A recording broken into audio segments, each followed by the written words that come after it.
Você já percebeu que quando uma mulher perde um trabalho, uma possibilidade de promoção, quando os filhos crescem e saem de casa, ou quando o marido morre, ou até um divórcio chega, quando ela perde a mãe, o pai, já percebeu que quando uma mulher perde algo, parece que ela se perde de si mesma? E sabe por que isso acontece? Porque durante anos, essa mulher acreditou que ela era os papéis que ela desempenhava. Mas deixa eu te contar uma verdade que pode ser reveladora e transformar a tua vida. Você, abençoada, você não é os papéis que você desempenha. Você não é quem você pensa que é. E eu vou contar isso para você com base num relato de uma riqueza que eu atendi. Vou dar o nome para ela de Margarida para preservar aqui a identidade dela. Ela tinha 56 anos. Ela se pegou um dia lavando louça no cotidiano e percebeu que a filha não chegaria mais para o jantar. A rotina mudou, a casa ficou mais vazia, as ocupações mudaram. E ela tinha uma pergunta que não queria calar dentro dela. Quem sou eu agora que eu não preciso mais cuidar da minha menina? Minha menina cresceu. Foi a expressão que ela usou para relatar isso para mim. O que Margarida viveu foi essa confusão de misturar os papéis que a gente desempenha, a função, com a nossa real identidade. Você não é o papel de ser mãe, você não é o papel de ser esposa, você não é o papel de ser profissional, você não é o papel de ser filha, você não é o papel que você desempenha. E nós, mulheres, a gente tem muito essa tendência de misturar os papéis. E aí, quando cada um deles vai acabando, ou deixando de existir, ou mudando, parece que nós não nos encaixamos mais na vida que a gente tem.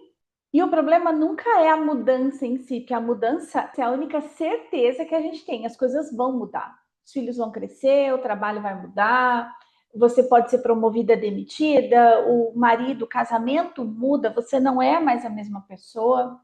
A questão não está nas mudanças. A questão está na identificação com aquilo que se faz. Você acaba se desconectando de quem você verdadeiramente é. Bom, mas como Margarida, como eu, como você, chega nesse lugar de se perder de si mesma por conta dos papéis que desempenha? Vamos lembrar de quando você era criança, beleza? Vamos falar de você que está aqui me ouvindo agora. Quando você era criança, você era potencialidade pura. Pode observar uma criança à sua volta. A criança ela não tem preocupações, ela não tem identificação com os papéis. Ela simplesmente é. E aí, conforme a criança vai se desenvolvendo, ela vai observando o seu entorno, o seu meio, e ela vai se adequando para sobreviver. Então, muitas vezes, você, quando você era muito menina, você estava lá no seu ambiente familiar, na sua escola, seja lá onde tinha adultos e autoridades ao seu redor. E você percebia, numa lição silenciosa, que para pertencer àquele núcleo, àquele clã, àquele grupo, você precisava agradar. Para você ser aceita, você precisava se adaptar. Para você ser amada, você precisava corresponder à expectativa do outro. Será que isso só aconteceu comigo ou aconteceu com você também? Então, o que aconteceu com aquela menina que foi se desenvolvendo nesses meios, ela foi assumindo personagens, ela foi assumindo máscaras. A máscara da boazinha, a máscara da fortona, a máscara da responsável, aquela menininha mocinha que não dá trabalho, a menina que cuida de todo mundo. E se você perceber, a cada evento desse, ele foi te afastando de você mesma. Talvez você não quisesse ser a boazinha, talvez você quisesse ser rebelde, como eu fui durante muito tempo. E eu não estou dizendo que ser rebelde ou ser boazinha é bom, porque existem duas síndromes: a síndrome da criança adaptada rebelde e a síndrome da criança adaptada boazinha. As duas síndromes vão trazer dor.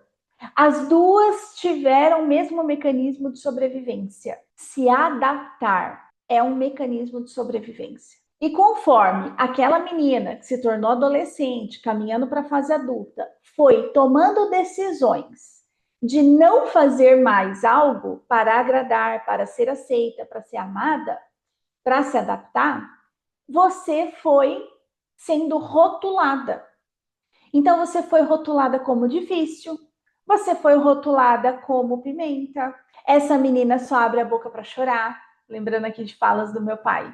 A Luana é explosiva. Rótulos. Você foi recebendo rótulos. Eu fui recebendo rótulos. Você é egoísta, você é exagerada, você nunca faz nada direito. E conforme você foi ouvindo tudo isso de pessoas das quais você gostaria de ter sido protegida, você passou a acreditar que isso eram verdades. Sabe que isso tem nome? Vou contar para você o nome disso. O nome disso é impotência induzida. Induziram você a acreditar que você era incapaz, insuficiente, impotente. Você já ouviu falar que quando uma mentira é contada repetidas vezes, ela se torna uma verdade? Pois é. Essa é uma das mentiras que contaram para você, os rótulos que te colocaram, tudo que falaram a seu respeito foram mentiras repetidas, muitas vezes, que ficou enraizado em você como verdade. Mas não é. E muitas mulheres constroem os seus relacionamentos, constroem uma vida baseada nos rótulos que recebeu. E quando isso acontece, ela continua fazendo escolhas, tomando decisões com base naquela necessidade infantil de agradar, de ser aceita, de ser amada, de se adaptar. E aí, quando vem os filhos, quando vem o marido, quando vem trabalho, quando vem liderança, quando vem comunidade religiosa, pronto, aí lasca tudo. Porque quanto mais pessoas vai chegando na tua vida para ficar, mais você acaba se moldando aos movimentos do outro e vai se distanciando cada vez mais de você. A Margarida, que eu comentei no início desse vídeo, quando eu abri a câmera e eu perguntei por que a vida valia a pena para ela, ela falou assim, então, a questão é que não vale mais. Eu já poderia ter morrido ontem se não fosse esse compromisso com você hoje. Aquilo que ela tinha no centro da vida dela saiu e ela se sente sem chão. Ela se sente sem ter o que fazer dentro da própria vida. Porque agora a necessidade de agradar, de ser aceita, de ser amada por aquela pessoa a quem ela dedicou uma vida não estava mais no centro. E agora? Então, amada, o maior esquecimento e o pior esquecimento que pode acontecer na tua vida é você esquecer quem você é, em verdade, em essência, em espírito. É você esquecer de colocar os limites necessários nas relações, eliminando o medo de não agradar. Pode desagradar sim, ninguém é de vidro, não quebra, viu? Não quebra não. Pode falar não, pode falar, pode colocar limite, pode falar que não gosta, não quebra. Outra coisa que você não pode esquecer, que eu recomendo fortemente que você se recorde, é que a adaptação machuca demais. Se moldar para caber, se reduzir para caber, machuca demais. Silenciar a tua voz, o teu posicionamento para parecer boazinha, dilacera o teu coração. Abandonar a própria identidade em troca dos papéis que você desempenha é o pior autoabandono. Porque tem muitas mulheres, como a Margarida, que quando o filho sai de casa, a filha, no caso dela, ela continua num papel mãe, maternal,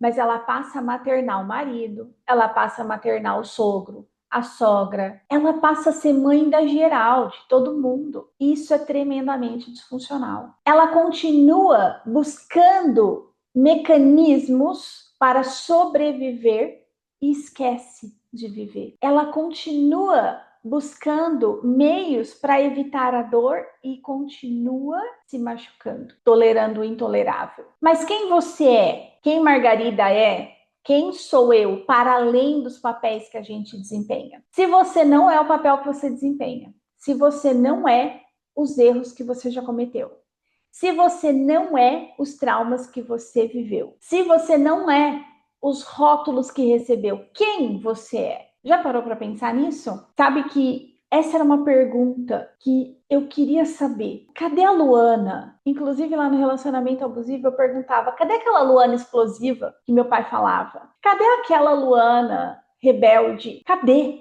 E aí quando eu comecei a questionar, aqui ó, nesse livro, na Bíblia, nas Sagradas Escrituras, lá em Gênesis está escrito que somos feitos à imagem e semelhança do Criador. E eu falava, como que é isso? Como que eu sou feita à imagem e semelhança do Criador? Mas o que é essa semelhança? O que é ser filha única, amada de Deus, do Criador? O que significa isso? Como que vive essa filiação? Eu comecei a me questionar. E aí eu comecei a perceber que nós, seres humanos, nós somos como o oceano. Observa o oceano. Já foi numa praia? Observa. A onda, as ondas que vêm, que arrebentam, que gera toda aquela movimentação, ela é superficial. A profundidade de quem somos vai para além das ondas. As ondas que são passageiras são os papéis, são os rótulos. As ondas não representa quem você é em verdade, em essência e espírito. Quem é você é mais profundo, é silencioso, é alegria, é contemplação, é paz, é serenidade, é entusiasmo, é curiosidade, independente do que o outro vai pensar, do que o outro vai fazer, sabe? E sabe que um dos ensinamentos, né, que eu adotei para esse lugar de descobrir quem eu sou, em verdade, em essência, em espírito, foi aquela passagem que diz: amar a Deus sobre todas as coisas com café. Amar a Deus, não um Deus conceitual que cabe numa caixinha espiritual, não é isso. Tanto que eu nem gosto muito da palavra Deus, não gosto de usar muito ela. Por quê? Deus, quando eu falo a palavra Deus, talvez você que esteja me escutando aqui tenha um conceito pré-concebido, uma imagem mental do que é Deus. Então, quando a gente fala amar a Deus sobre todas as coisas, parece que a gente tem que amar algo que está longe de nós, que está distante, que está inalcançável, inacessível. E não é. Não é. Amar a Deus com café é amar a Deus com todo o teu coração, com toda a tua alma, com toda a tua força e com todo o teu entendimento. É amar a centelha, o Espírito Santo que já habita dentro de você. É a partir da unção do Santo Espírito, é a partir da conexão com o sagrado que habita em nós, que a gente começa a viver a nossa real identidade nos papéis que a gente desempenha. Tá entendendo? Isso mudou radicalmente as minhas relações. Vamos pensar, por quê? Por que isso mudou tanto as minhas relações? Porque quando eu olho para o outro, seja o marido, o filho, o pai, a mãe, qualquer outra pessoa. Quando eu olho para o outro e sei que dentro dele existe a centelha divina, eu paro de olhar os rótulos. Eu não olho mais, minha filha é difícil. Não, eu não olho mais para o outro assim. Meu marido, não sei o quê. Não, eu passo a olhar para o outro a partir da ótica do sagrado que habita em mim. Só que eu, lembra do próximo? Isso aqui está numa conversa que Jesus teve com um cara lá na Bíblia, que ele fala, amar a Deus sobre todas as coisas, com café. E ao próximo, como você ama a ti mesmo, nem mais, nem menos. É como. Então a mulher que, assim como eu, tá? Fui essa mulher, fui Margarida também. E sei que você talvez esteja aqui me ouvindo, se represente aí, se identifique como uma Margarida. As mulheres que colocam no centro da sua vida a maternidade, o casamento, o trabalho, seja lá o que for, e esquece de si mesma. Ela está amando o outro mais do que ela mesma. Isso faz ela se desconectar com o divino que habita dentro. Então, amar a Deus sobre todas as coisas é amar esse Deus, esse Criador, a centelha divina que já está dentro de você. Por isso, inclusive, me recordo agora de quando Jesus dizia: buscai primeiro o reino dos céus e tudo mais vos será acrescentado. Buscai primeiro esse Deus dentro, que é Ele que vai manifestar nas suas ações o poder da divindade, e tudo mais vos será acrescentado. Me recordo de outro versículo aqui que diz, quando os apóstolos falavam para Cristo: quando que eu vou poder fazer isso que você faz? Expulsar demônios, curar doentes, ressuscitar mortos. E aí Jesus dizia: homens de pouca fé, vocês podem fazer isso e muito mais, porque não sou eu que faço, mas é o Pai que através de mim faz a sua obra. Amadas, eu não sei vocês, mas esse entendimento mudou radicalmente a minha visão de quem eu era, de quem eu pensava ser. Eu comecei a prestar atenção que eu não sou quem eu penso ser, porque quem eu penso ser está condicionado aos rótulos que eu recebi. Eu vou propor um exercício aqui para você. Você vai pegar um papel e uma caneta e vai anotar uma frase que eu vou mencionar aqui para você. Tem 2 espaços para serem preenchidos, no meio e no final. Mas é importante que você escreva sem pensar, sem passar pelo filtro do cabeção, porque a nossa cabeça adora contar histórias, tá? E muitas vezes histórias mentirosas que se tornaram verdades na nossa cabeça cabeçuda. Então você vai escrever assim, vou pegar minha colinha aqui. Durante muitos anos, eu acreditei que precisava, abre espaço, escreve o que você precisava, para merecer espaço. Então, vou dar um exemplo pessoal. Eu, Luana, durante muitos anos, acreditei que eu precisava ser submissa no papel da esposa para merecer respeito. Já viu que não deu certo, né? Porque eu me divorciei do primeiro relacionamento que foi tremendamente abusivo. Depois de escrever a frase, você vai para a parte 2 do exercício, que é a seguinte: você vai se questionar, você vai fazer uma pergunta. Hoje, o que eu acredito sobre ser, coloca o papel que você desempenha, sem esperar algo. Coloca lá o que você esperava. Então, eu dei um exemplo aqui para você, que eu acreditava que para ser uma esposa respeitada, eu precisava ser submissa. Agora, quando eu olho para essa pergunta, eu já sei que eu não preciso mais ser uma submissa. Hoje, eu acredito que eu ser uma mulher cuidadosa, atenta às minhas necessidades, é o maior sinal de respeito por mim, sem esperar do outro. Entende? Quem você pensa que é, muitas vezes está envolvendo o papel da vítima. A menina que foi boazinha, a menina que foi agradadora, a menina que foi adaptada, ela fica na expectativa que o outro faça algo. E esse exercício, ele traz a consciência da autorresponsabilidade, da tua parte do milagre. Agora me lembrei de outro versículo, né? Ó, sempre que eu cito versículos aqui, eu não quero converter ninguém a nada, tá? É só porque tem muito a ver com a minha própria história. E também porque te ajuda a olhar de uma outra ótica, tudo bem? Mas o versículo que eu lembrei aqui foi do paralítico, do cara que estava 40 anos numa maca. E aí, quando Jesus chega perto dele e fala: o que você quer? Aí ele fala: ah, porque ninguém me leva na banheira, porque ninguém não sei o quê, porque quando anjo, porque quando, porque. É o cara que fica só justificando. Aí Jesus fala: tá bom, pega a tua maca e anda, você está curado. Esse exercício é o da maca. Pega a tua maca e anda.